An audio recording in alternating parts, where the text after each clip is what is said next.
Bismillahirrahmanirrahim. Alhamdulillah wassalatu wassalamu ala Rasulillah wa ala alihi wa ashabihi wa man tabi'ahum bi ihsanin ila yaumiddin. Wa ba'd. Ma'asyiral muslimin rahimani wa rahimakumullah. Kita akan melanjutkan pembacaan kitab A'lamus Sunnah Al-Masyurah li'tiqadi Ta'ifatin Najatil Mansurah karya Syekh Hafidh Ahmad Hakami rahimahullahu ta'ala. Dan pada kesempatan kita kali ini kita masuk pada pertemuan yang ke-41 yang pembahasan kita masih dalam penjelasan penulis tentang tauhid asma wa sifat, tentang nama-nama dan sifat-sifat Allah Ta'ala. Pada kesempatan kali ini penulis ingin menyampaikan dan menjelaskan kepada kita tentang makna dari sabda Nabi SAW ketika menjelaskan tentang keutamaan mempelajari ataupun menghafalkan ataupun memahami Asmaul Husna, nama-nama Allah Ta'ala yang maha indah, yaitu sabda Nabi SAW, man ahsaha dakhalal jannah. Maka beliau mengatakan, ma ma'na qawlihi sallallahu alaihi wasallam fil asma'il husna man ahsaha dakhalal jannata. Apa makna dari sabda Nabi SAW tentang nama-nama Allah Ta'ala yang maha indah? Man ahsaha dakhalal jannah, barang siapa yang mengihsa'nya maka dia akan masuk ke dalam surga. Ini yang ingin dijelaskan oleh penulis di sini adalah tentang kata ahsaha. Apa yang dimaksud dengan makna ahsaha di sini? Apakah dia hanya sekedar menghafal 99 di antara nama-nama Allah Ta'ala, atau apa yang dimaksud dengan kata ahsaha di sini? Maka ternyata beliau menjelaskan bahwasanya makna ahsaha tidak hanya sekedar menghafal. Ini kalau kita lihat dalam hadisnya, ini merupakan sebuah keutamaan yang besar. Ini Rasulullah SAW mengatakan, inna lillahi tis'atan wa tis'ina asman man ahsaha dakhalal jannah. Bahwasanya Allah Ta'ala memiliki di antara nama-nama Allah Ta'ala yang sangat banyak itu ada 99 nama. Barang siapa yang mengihsa'nya atau menghafal, memahami dan seterusnya terhadap nama-nama tersebut, 99 nama Allah Ta'ala, maka dakhalal jannah, dia akan masuk ke dalam surga. Maka di sini beliau ingin menerangkan kepada kita, menegaskan kepada kita tentang mana ahsaha ini bukan hanya sekedar menghafal.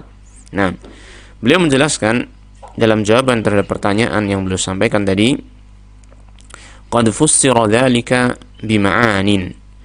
Hal itu telah ditafsirkan dengan beberapa makna. Ini nampak bahwasanya maknanya bukan hanya sekedar menghafal, bukan hanya satu makna saja. Maka beliau mengatakan, minha hifdhuha, di antara makna dari kalimat tersebut adalah hifdhuha, yaitu menghafal nama-nama Allah Ta'ala yang maha indah tadi, yaitu menghafal Asmaul Husna sejumlah 99 nama di antara nama-nama Allah Ta'ala yang sangat banyak tadi. Nah, jadi di antara maknanya adalah menghafalnya.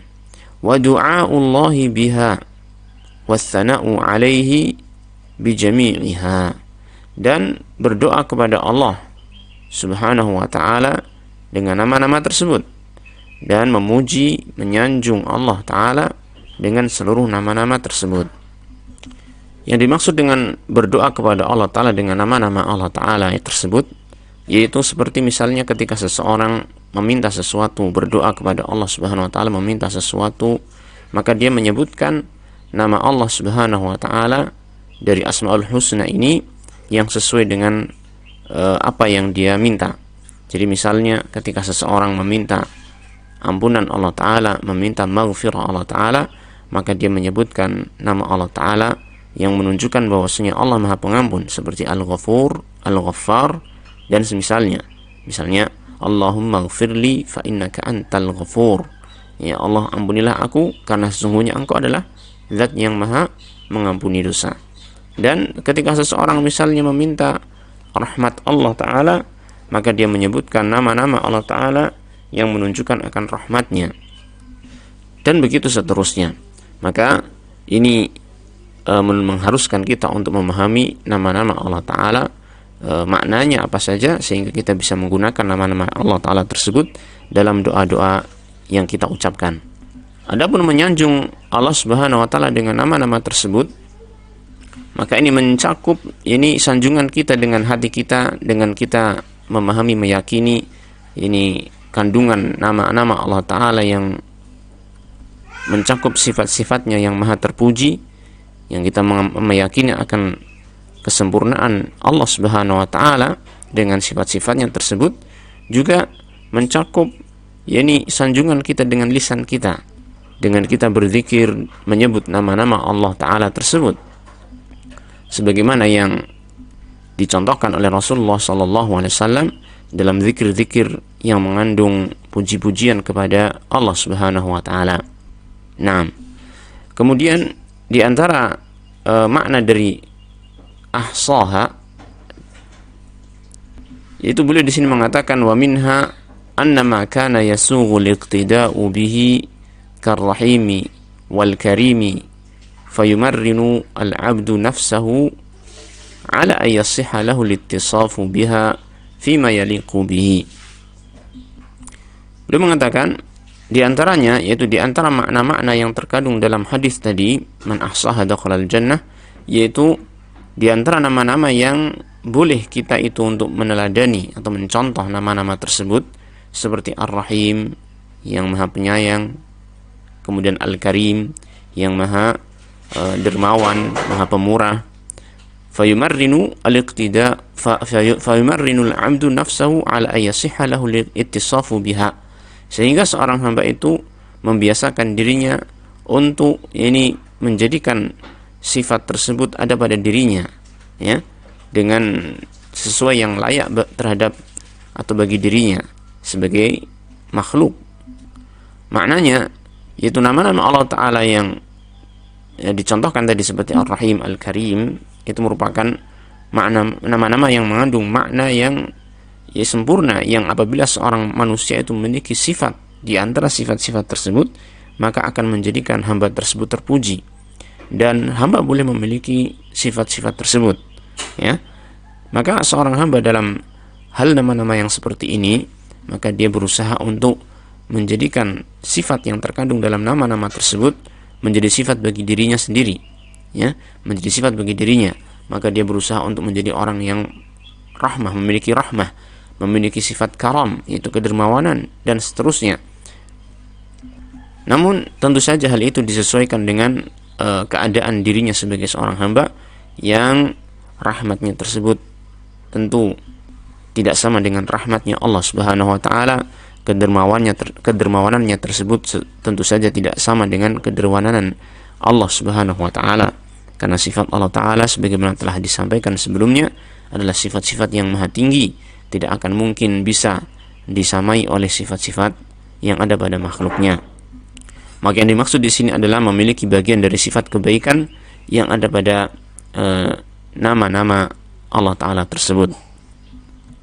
Nah, kemudian wa ma kana yakhtassu bihi nafsuhu ta'ala kal jabbari wal 'azimi wal mutakabbiri fa 'ala al-'abdi al-iqraru biha wal khudu'u laha wa 'adamu at-tahalli bi sifatin minha.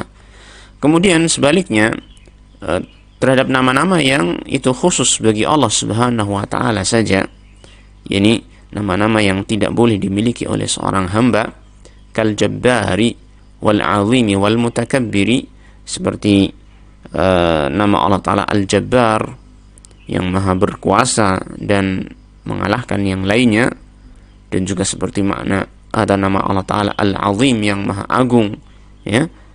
Kemudian nama Allah Ta'ala Al-Mutakabbir yang maha tinggi, maha besar, maha sombong, dan seterusnya, ya.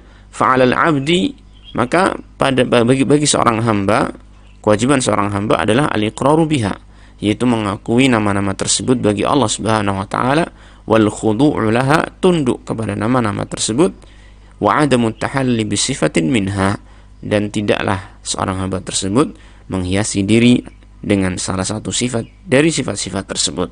Artinya seorang hamba ketika mendapati nama Allah taala tersebut merupakan nama-nama yang khusus bagi Allah taala, maka tidak boleh seorang hamba itu berusaha untuk mensifati dirinya dengan sifat-sifat tersebut, karena akan menjadi keburukan apabila seorang hamba bersifat dengan sifat tersebut. Seperti misalnya al-mutakabbir, tidak boleh bagi seorang hamba itu memiliki sifat al-mutakabbir, at-takabbur, ya, tidak boleh, karena ini merupakan kesombongan yang hanya berhak dimiliki oleh Allah Subhanahu wa taala. Demikian pula sifat keagungan, ketika seseorang itu merasa dirinya lebih besar daripada yang lain, maka ini merupakan suatu keburukan pada diri seorang hamba. Tetapi hal itu layak bagi Allah taala, merupakan kesempurnaan bagi Allah Subhanahu wa taala, karena itu merupakan sifat kekhususan bagi Allah Subhanahu wa taala.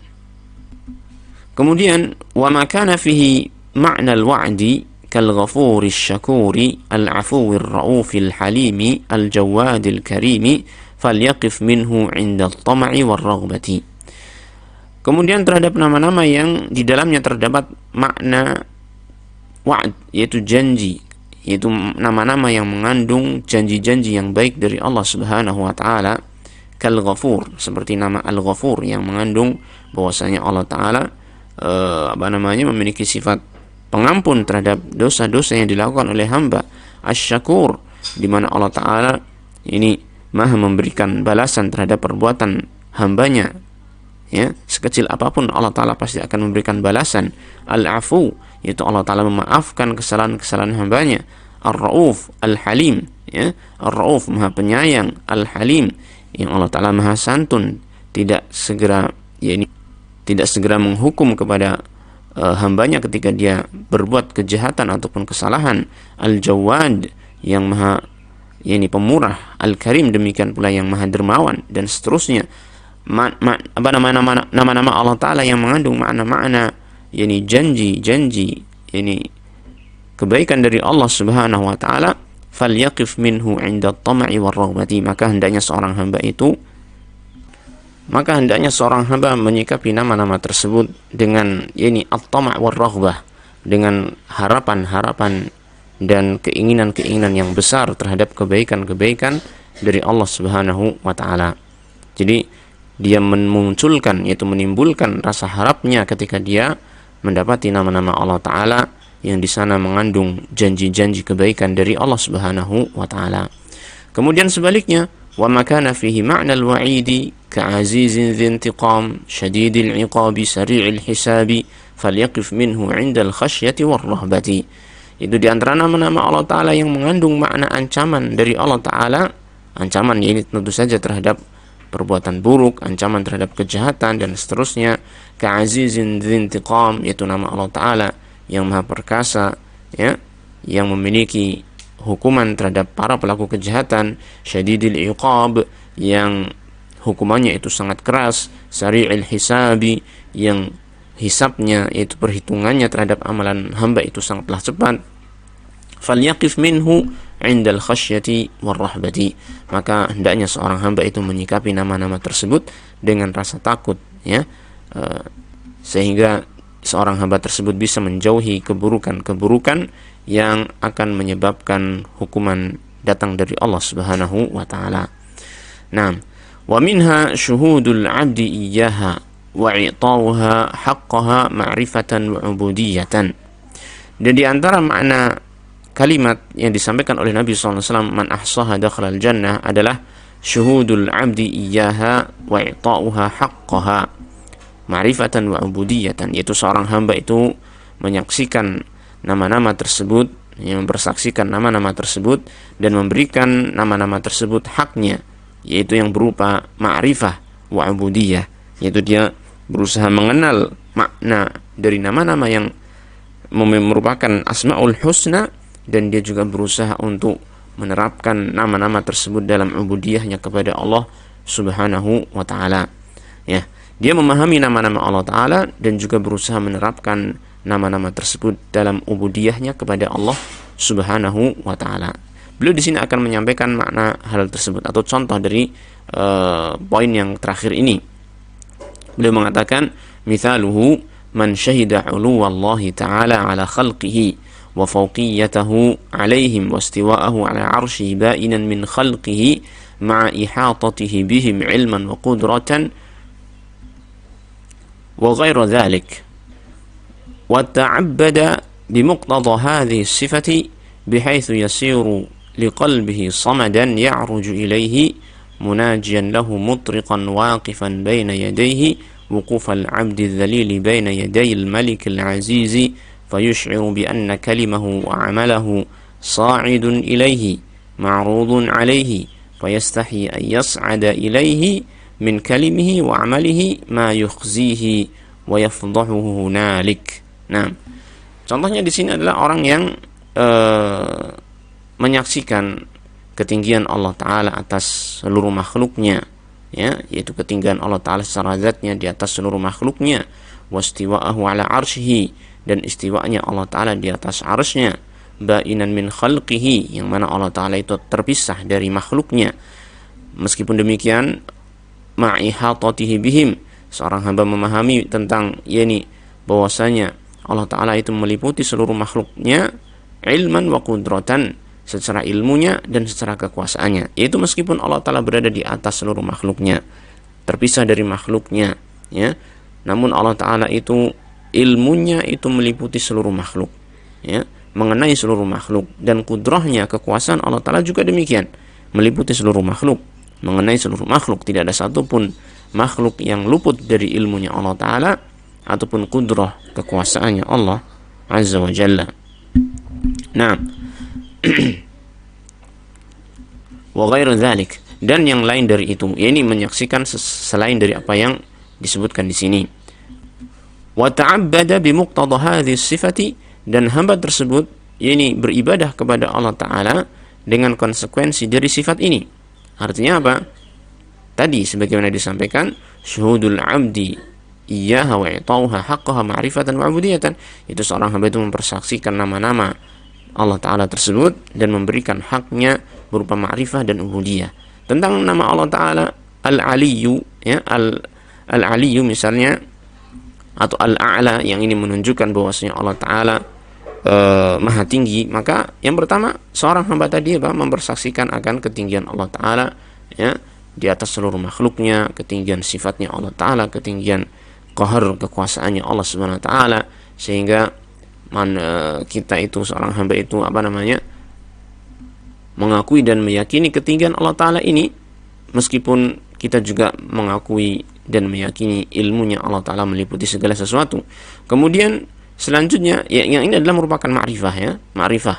Kemudian dalam hal ubudiyah terhadap nama Allah Ta'ala Al-Aliyyu Al-A'la ini, yaitu dalam hal ubudiyah seorang hamba ini beribadah kepada Allah Ta'ala dengan konsekuensi nama ini, dengan konsekuensi dari sifat ini, sifat ketinggian Allah Ta'ala ini, bihaitsu yasiru liqalbihi samadan ya'ruju ilaihi munajiyan lahu mutriqan waqifan baina yadayhi, di mana seorang hamba itu memiliki dalam hatinya itu ada samad, yaitu tujuan yang dia itu naik kepadanya, ya, Allah Ta'ala menjadi tujuan bagi dia, ya, munajiyan lahu, yang dia itu yang bermunajat kepada Allah Subhanahu wa Ta'ala, mutriqan, dengan tunduk kepada Allah Subhanahu wa Ta'ala, waqifan baina yadayhi, berdiri di hadapan Allah Ta'ala, wuqufal abdi dzalil, sebagaimana berdirinya seorang hamba yang rendah, baina yadayil malikil azizi, di hadapan seorang raja, sang maharaja yang maha perkasa. Fayush'iru bi anna kalimahu fayash'uru bi anna kalimahu wa 'amalahu sa'idun ilaihi, sehingga dia itu merasakan dalam dirinya bahwasanya ucapan dia dan amalannya itu pasti akan naik menuju kepada Allah Ta'ala, ma'rudun alaihi, akan dihadapkan di hadapan Allah Subhanahu wa Ta'ala, fayastahi ayyas'ada ilaihi, sehingga hal itu menimbulkan rasa malu, dari naiknya kepada Allah Ta'ala, dari ucapan dia dan dari amalan dia, ma yukhzihi, yang bisa menghinakan dirinya, wa yafdahuhu hunalik, atau membongkar keburukan-keburukan dia di sana, yaitu di hadapan Allah Subhanahu wa Ta'ala. Jadi intinya di sini, ya, terhadap nama-nama Allah Ta'ala ini tadi, dia memahami dengan baik makna-makna dari nama-nama tersebut, kemudian menerapkan dalam dirinya dalam hal ubudiyahnya kepada Allah Ta'ala. Ketika dia memahami Allah Ta'ala Maha Tinggi, maka dia merasakan bahwasanya seluruh amalannya itu akan naik kepada Allah Ta'ala, ya, maka dia merasa malu akan naiknya amalan-amalan yang buruk kepada Allah Subhanahu wa Ta'ala. Nah, Kemudian contoh yang berikutnya beliau mengatakan wa yashhadu nuzul al-amri wal marasimi al-ilahiyyati ila aqtaril awalimi kulla waqtin, dan dia mempersaksikan turunnya perintah Allah Ta'ala dan ketetapan Allah Ta'ala ke penjuru alam semesta setiap waktu bi anwa'it tadbiri wa tasarrufi, dengan berbagai macam pengaturan, ya, minal imatati wal ihya'i wal izazi wal idlal. Seperti contohnya adalah Allah Ta'ala mematikan, Allah Ta'ala menghidupkan makhluknya, Allah Ta'ala memberikan izzah, memberikan kemuliaan kepada sebagian makhluknya, wal idlal, Allah Ta'ala merendahkan sebagian makhluknya, wal khafdi wal raf'i, Allah merendahkan sebagian makhluknya, mengangkat atau meninggikan sebagian makhluknya, wal ata'i wal man'i, Allah Ta'ala memberi dan menghalangi, wa kashfil bala'i wa irsalihi, Allah Ta'ala menyingkap atau menghilangkan bala, musibah, dan Allah Ta'ala melepaskan musibah, wa mudawalatil ayyami, dan bergilirannya nikmat-nikmat bainan nasi, di antara manusia, kadang seseorang itu di atas, kadang seseorang itu di bawah, ila ghairi dzalika minat tasarrufat, dan lain sebagainya di antara pengaturan-pengaturan Allah Ta'ala fil mamlakati, dalam kerajaannya, allati la yatasarrafu fiha siwahu, yang tidak ada yang bisa mengatur kerajaan tersebut kecuali hanya Allah Ta'ala saja.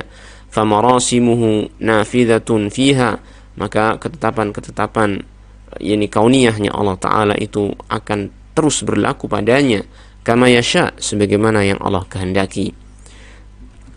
Yudabbirul amra minas sama'i ilal ardi thumma ya'ruju ilaihi fi yawmin kana miqdaruhu alfa sanatin mimma ta'uddun. Yaitu Allah Subhanahu wa Ta'ala mengatur urusan dari langit. Yudabbirul amra, dia mengatur urusan dari langit menuju bumi. Thumma ya'ruju ilaihi, kemudian naik kepada Allah Subhanahu wa Ta'ala, fi yaumin kana miqdaruhu alfa sanatin mimma ta'uddun, pada hari di mana hitungan hari tersebut sebagaimana 1000 tahun pada apa yang kalian hitung di dunia ini. yakni turunnya perintah Allah Ta'ala dan naiknya kembali kepada Allah Subhanahu wa Ta'ala itu hanya pada satu hari saja, yang hari tersebut apabila dihitung dengan hitungan manusia adalah berukur atau setara dengan 1000 tahun dari hari-hari yang ada pada hitungan manusia. Namun Allah Subhanahu wa Ta'ala menurunkan ini perintahnya ataupun urusannya ataupun perintahnya tadi dalam terhadap ketetapan alam semesta ini Allah turunkan dari langit menuju bumi hanya dalam satu hari saja. Faman waffa hadzal mashhad, ayat ini disebutkan dalam surat As-Sajdah ayat yang kelima. Faman waffa hadzal mashhada haqqahu, maka barang siapa yang menunaikan masyhad ini, persaksian ini haknya, wa ma'rifatan wa ubudiyatan, dengan ma'rifah dan ubudiyahnya, faqad istaghna bi rabbih wa kafahu, maka dia telah mendapatkan kecukupan dengan Rabbnya, dengan Tuhannya, yaitu Allah Subhanahu wa Ta'ala, wa kafahu, dan Allah Ta'ala akan mencukupi dia. Maksudnya apabila seseorang itu memahami bahwasanya Allah Ta'ala itu mengatur alam semesta ini seluruhnya, perintah dan ketetapan Allah Ta'ala senantiasa turun ke alam semesta ini, dan Allah Ta'ala mengurusi seluruhnya, maka cukuplah hamba tersebut bersandar kepada Allah Subhanahu wa Ta'ala. Dia pasti akan hanya kembali dan mengembalikan seluruh urusan dia hanya kepada Allah Subhanahu wa Ta'ala, dan dia yakin bahwasanya Allah Ta'ala pasti akan mencukupi dirinya. Sehingga dengan pengetahuan dia akan hal ini, maka akan timbul tawakalnya dia kepada Allah Subhanahu wa Ta'ala yang sangat kuat, akan muncul ubudiyahnya kepada Allah Subhanahu wa Ta'ala yang sangat hebat. Nah, kemudian dicontohkan yang selanjutnya adalah wa kadzalika man syahida ilmahul muhita wa sam'ahu wa basarahu wa hayatahu wa qayyumiyatahu wa ghairaha. Demikian pula orang yang mempersaksikan ilmu Allah Ta'ala yang maha meliputi segala sesuatu, wa sam'ahu, pendengaran Allah Ta'ala, wa basarahu, penglihatan Allah Ta'ala, wa hayatahu, dan kesempurnaan kehidupannya Allah Ta'ala, wa qayyumiyatahu, dan kesempurnaan qayyumiyahnya Allah Ta'ala, di mana Allah Ta'ala itu berdiri sendiri dan mengurusi yang lainnya, yaitu makhluk-makhluknya, ya, wa ghairaha, dan mempersaksikan nama-nama dan sifat-sifat Allah Ta'ala yang lainnya yang maha sempurna, maka tentu saja akan menimbulkan ma'rifah yang sangat kuat terhadap Allah Ta'ala dan ubudiyah yang sangat bagus kepada Allah Subhanahu wa Ta'ala.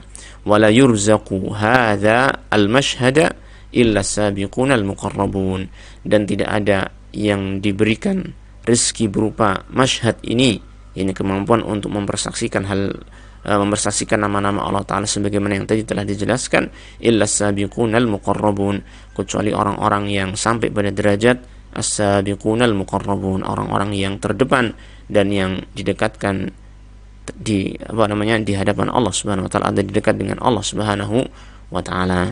Ma'asyiral muslimin rahimani wa rahimakumullah, di sini menjadi jelas bagi kita tentang makna dari sabda Nabi sallallahu alaihi wasallam, barang siapa yang ahsa, yaitu menghafal nama-nama Allah Ta'ala yang jumlahnya 99, dakhalal jannah, dia akan masuk ke dalam surga. Ternyata maknanya bukan hanya sekedar menghafal, tetapi dia lebih dari itu adalah memahami nama-nama Allah Ta'ala tersebut, kemudian menggunakan nama-nama Allah Ta'ala tersebut dalam doanya, dalam sanjungannya kepada Allah Ta'ala, dan dia beribadah kepada Allah Subhanahu wa Ta'ala, menghamba kepada Allah Ta'ala dengan konsekuensi dari nama-nama Allah Ta'ala tersebut. Maka barang siapa yang bisa mempraktekkan hal ini, akan dijamin dia akan masuk ke dalam surga, sebagaimana dalam hadis yang telah disampaikan oleh Rasulullah sallallahu alaihi wasallam. Inilah yang bisa kita sampaikan pada pertemuan kita pada kali ini. Mudah-mudahan apa yang kita sampaikan, yang kita pelajari pada pertemuan ini bermanfaat. Wassallallahu wasallam ala nabiyyina Muhammadin wa ala alihi wa sahbihi ajma'in, walhamdulillahi rabbil alamin.